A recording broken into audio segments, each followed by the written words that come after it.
Alright, welcome back everyone. It is LaughNgamez here. I am back, and it is time for another AlphaStar 1 vs 1 commentary. In the top left-hand side of the map, we have got AlphaStar. And in the bottom right-hand side of the map, we have got a diamond potential, a diamond upstart. Gonna be trying to knock down a super advanced, like, multi-million-dollar AI. The pressure is on, let me tell you. So we'll see if this diamond player is up to it. Do you believe? I believe. We've had a platinum hero, so I think a diamond upsetting AlphaStar is within the realm of possibility. For this video, just a side note, I'm probably going to be sticking with the one short, one long kind of format for a while now. Just to get through the next couple, or just for the next couple of videos, essentially, as it's fun to change up the AlphaStar format, the way we consume and watch this AI, as there's a lot to go over, a lot of details you can look at in Starcraft 2, a lot of different match types and everything. So, I was honestly expecting a pool first from this Zerg, seeing as our current format. And also, ladies and gentlemen, seeing as how we might do a long and a short, I'm probably not going to give it away in the future anyway. If I do stick with this format, just as a fun way to be like, oh, what game's going to be the cheese? What game's going to be the macro? Now, seeing as how the clock timer is at 36 minutes, and I totally forgot to mention the like goal in the last video, let's try and hit 36 likes. That would be amazing if we could do that. And then, of course, if you watch these videos but aren't subscribed, you're quarantined, you got lots of time to go press that subscribe button. So, that is a horrible joke, but oh well. I'm rolling with it. If you guys aren't used to horrible jokes, you're probably pretty new to this channel then. So, we have got ourselves a couple of lings on the way for the diamond player. 4 lings, just the get out of my face Reaper amount of lings. For now, AlphaStar stays at home with its Reaper.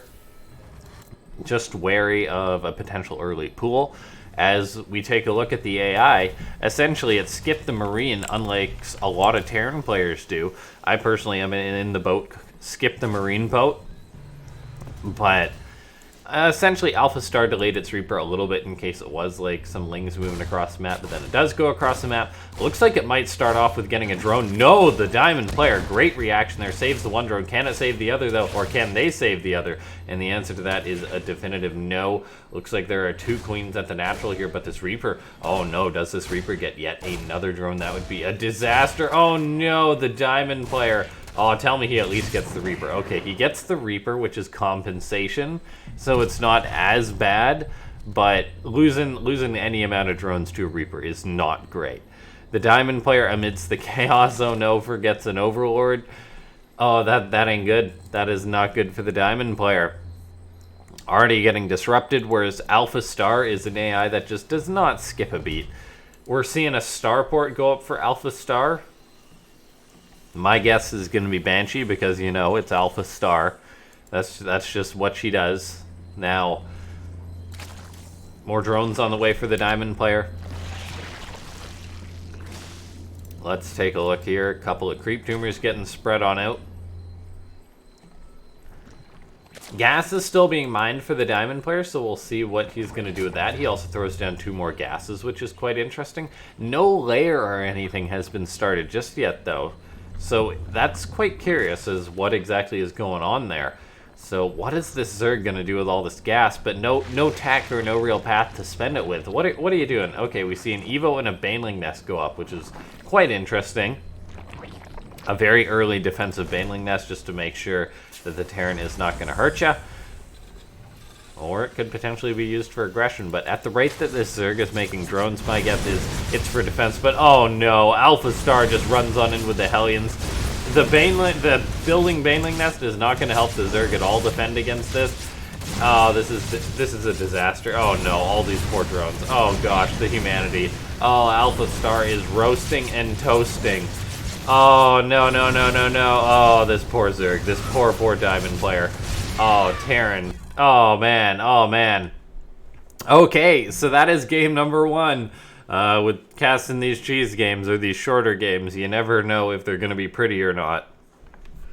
And that was a disaster. That was a massacre. Those poor, poor drones. Okie dokie.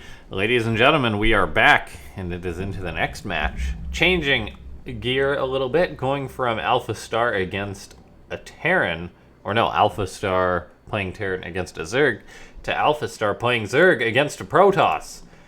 So it's always a good video when it has all 3 races in it.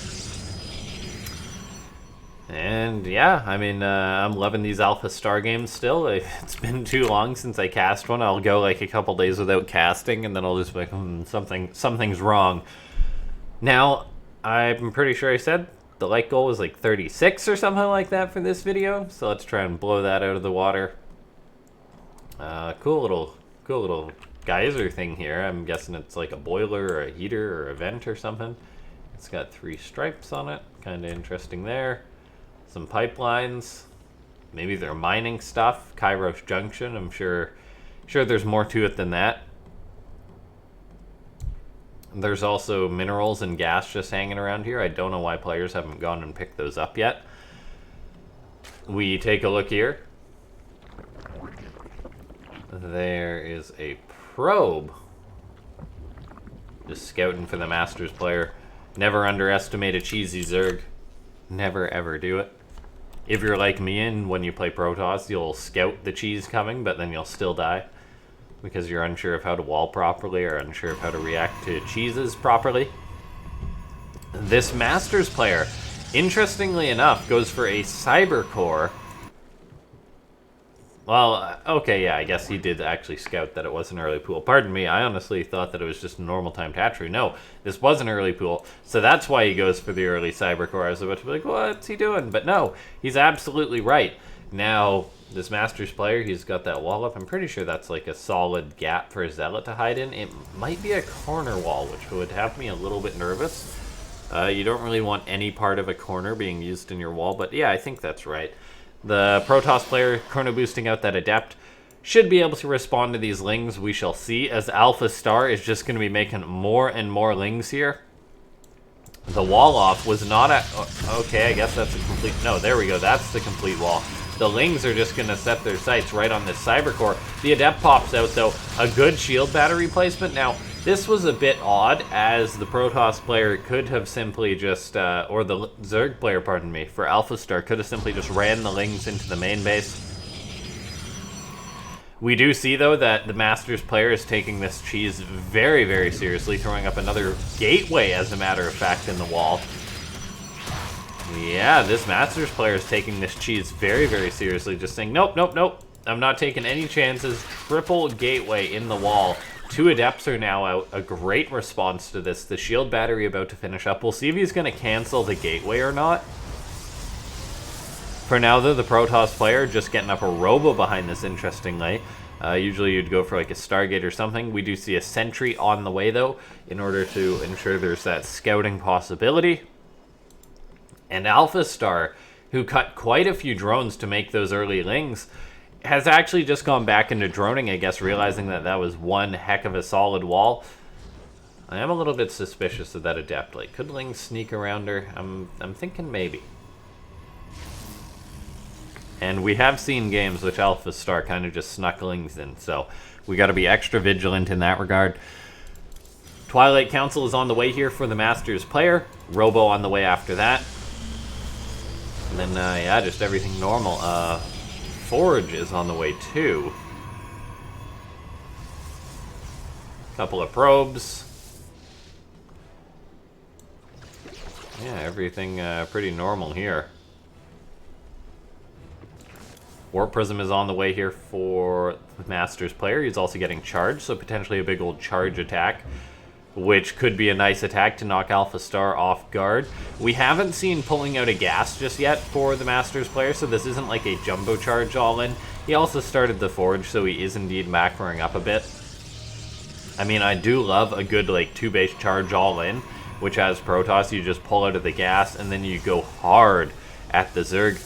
For now, though, this is going to be a bit of a middle ground. If this is going to be like a nice timing, though, we will have to see a Chrono Boost or two get used on this Templar Archives, or this Twilight Council, pardon me, in order to ensure that there is, say, potential charge lots, and not just regular Zealots. This Prism is going to warp in a couple of Adepts, so it actually will be Adept harassment, not just charge lots trying to hit the Zerg, which I think is a good choice, but all in all, this is actually a great position here for the Protoss player, as the Zerg hasn't expanded yet. AlphaStar has committed to all these Zerglings, but they are actually not really doing much, so they're kind of just dead weight. The AI has really delayed its economy here. If we take a look, it's 30 Lings out. Oh, the Prism's got to be careful, does get repelled, but the Protoss player should be happy seeing that there's this many Lings, seeing that the third base is this late. We are going to see a Templar Archives go up. Templar Archives allows you to make some great units against mass Lings. The Immortals will also counter the Roaches that are coming out here for AlphaStar. So this should be a great spot for the Protoss. Assuming these Lings don't get on in, but I believe they won't. Or even if they did, there's enough units there to greet them, I'd say. The Prism's still out on the map with the Adepts. It could be cool to see if the Protoss player, say, picks up his 2 Immortals and starts doing things with those. The Ling's still testing the wall of the Protoss player. AlphaStar, though, just making roaches, not going super hard into the drones. We never really do see AlphaStar just make like pure drones like a greedy player.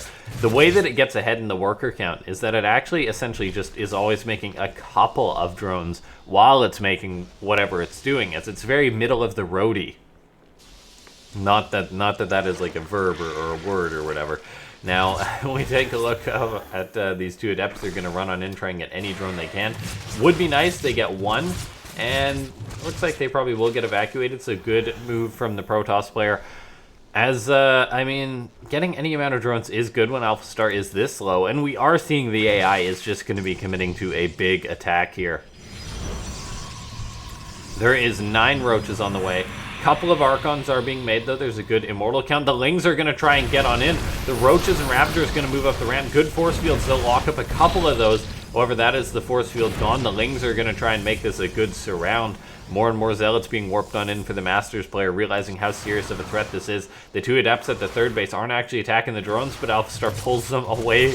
Anyway, the Protoss player is out on the map, which I actually feel is so risky. When there's this many Lings lurking about, the Protoss is going to counter and push across the map, but these Lings are going to allow for a full surround here. I feel this is a massive overstep from the Protoss player. More Zealots are going to be warped on in to help out.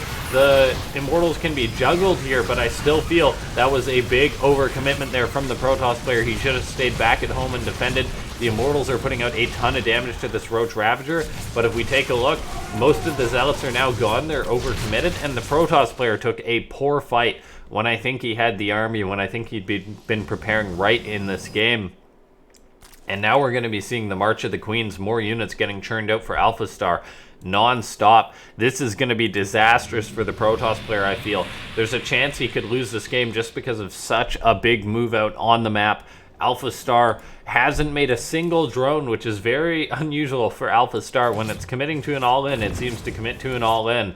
And so we are seeing just more and more Roaches, more and more Lings on the way. AlphaStar wants to end this game here and now. The Protoss, though, has the high ground, which is actually pretty good in Starcraft 2. These Zealots going to have to pull back. The Immortals just doing what they can to avoid the Corrosive Biles. We will see a big engagement at some point. AlphaStar now is starting to make some drones behind this, so maybe questioning the feasibility of its attack. For now, though, it is still doubling the army supply of the Protoss player. A third base is on the way for the Protoss player, so realizing he can't stay on 2 bases forever. Looks like that the game will maybe stabilize a little bit here. I mean, AlphaStar is going home. The Queen's slowly waddling back across the map. And Evo Chamber is going up for AlphaStar, going to try and catch up in the upgrades, as it will be behind 2-0 as far as upgrades go for a while.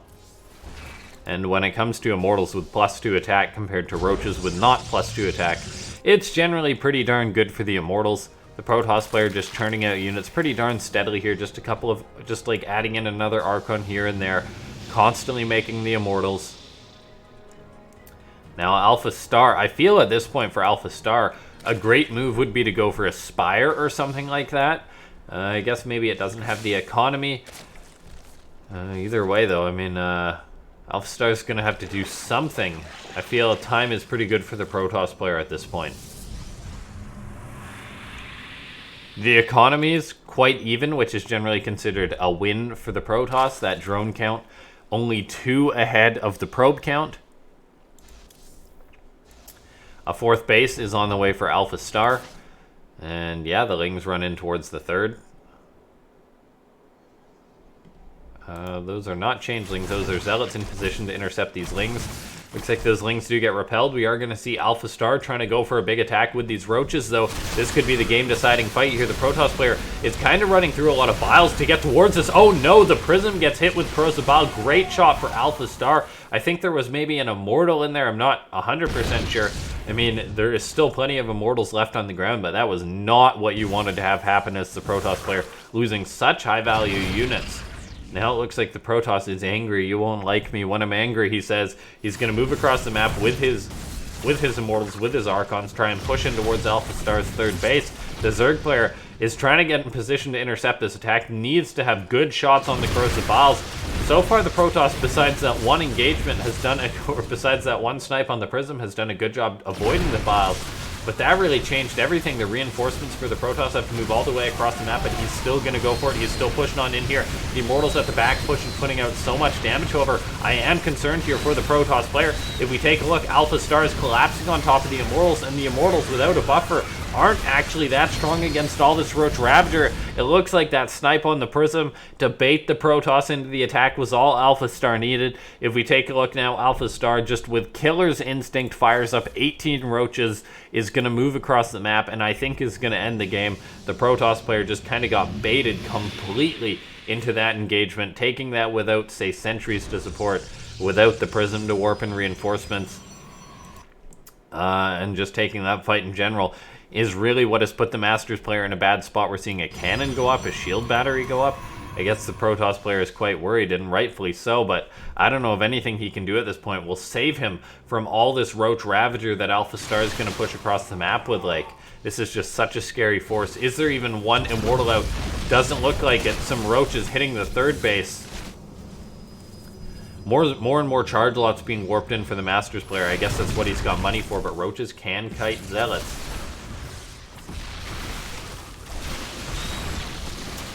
Zealots taking quite a poor engagement, fighting disjointed. There's the one Immortal in the back now to help out with this army, but I feel as if this game we're seeing why you want sentries in your army, so your Immortal Sentry Zealot can catch the Roach Ravager.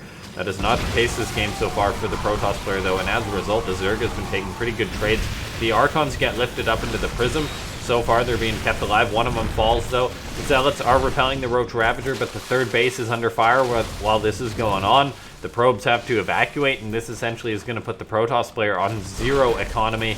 And, I mean, while you have a Prism and a Dream, you can always give it a good old college try, but yeah, the Protoss player, such a sad story. I feel like this Protoss was about to beat AlphaStar, or was in a great spot to do so, but then just making the one mistake, the human error. AlphaStar doesn't really make overcommitments like that, and as a result, GG, AlphaStar wins the match. What a great Zerg versus Protoss, but ultimately, yeah, big overstep from the Masters player. Ladies and gentlemen, like this video, subscribe to the channel. If you're already a sub, slap that bell icon, join the Discord, check out the memberships program if you want to support the channel. I'll see you next time. This has been LaughNgamez.